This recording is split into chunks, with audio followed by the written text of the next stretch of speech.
Chapter 17, The Great Feast. Back in the tunnel, they paused so that Mr. Fox could brick up the hole in the wall. He was humming to himself as he put the bricks back in place. I can still taste that glorious cider, he said. What an impudent fellow Rat is. He has bad manners, Badger said. All rats have bad manners. I've never met a polite rat yet. And he drinks too much, said Mr. Fox, putting the last brick in place. There we are, now home to the feast. They grabbed their jars of cider and off they went. Mr. Fox was in front, the smallest fox came next, and Badger last. Along the tunnel they flew, past the turning that led to Bunce's mighty storehouse, past Boggis's chicken house number 1, and then up the long home stretch towards a place where they knew Mrs. Fox would be waiting.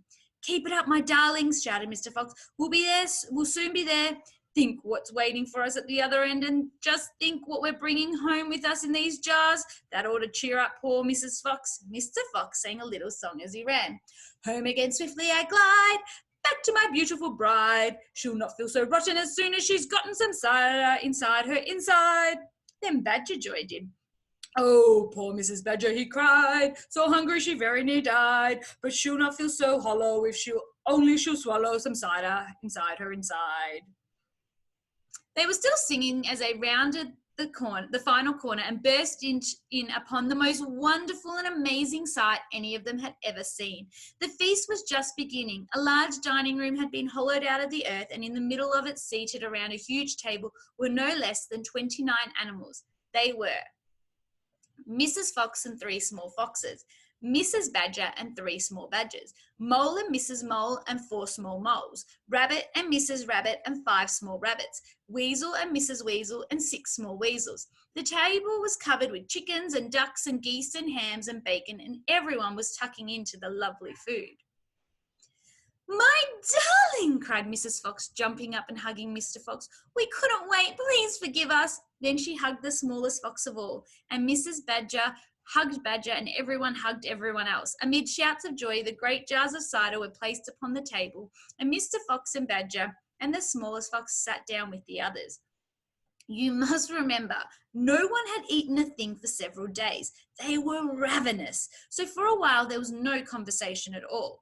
There was only the sound of crunching and chewing as the animals attacked the succulent food. At last Badger stood up. He raised his glass of cider and called out, A toast! I want you all to stand and drink a toast to our dear friend who has saved our lives this day, Mr. Fox. To Mr. Fox, they all shouted, standing up and raising their glasses. To Mr. Fox, long may he live. Then Mrs. Fox got shyly to her feet and said, I don't want to make a speech. I just want to say one thing, and that it is this.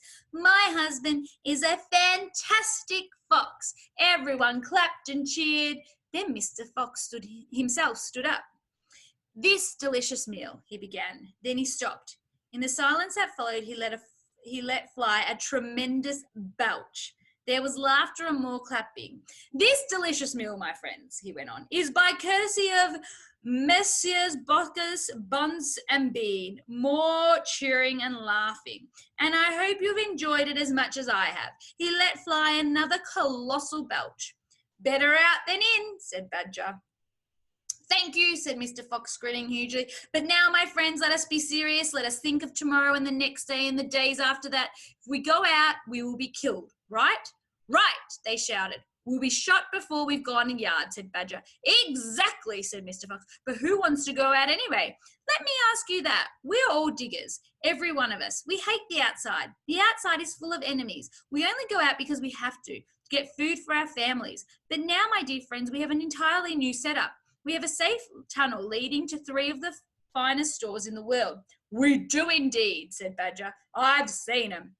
And you know what this means, said Mr. Fox. It means that none of us need to ever go out into the open again. There was a buzz of excitement around the table. I therefore invite you all, Mr. Fox went on, to stay here with me forever. Forever, they cried. My goodness, how marvellous. And Rabbit said to Mrs. Rabbit, my dear, just think we're never going to be shot at again in our lives. We will make, said Mr. Fox, a little underground village with streets and houses on each side, separate houses for badgers and moles and rabbits and weasels and foxes. And every day I'll go shopping for you all. And every day we will eat like kings. The cheering that followed this speech went on for many minutes.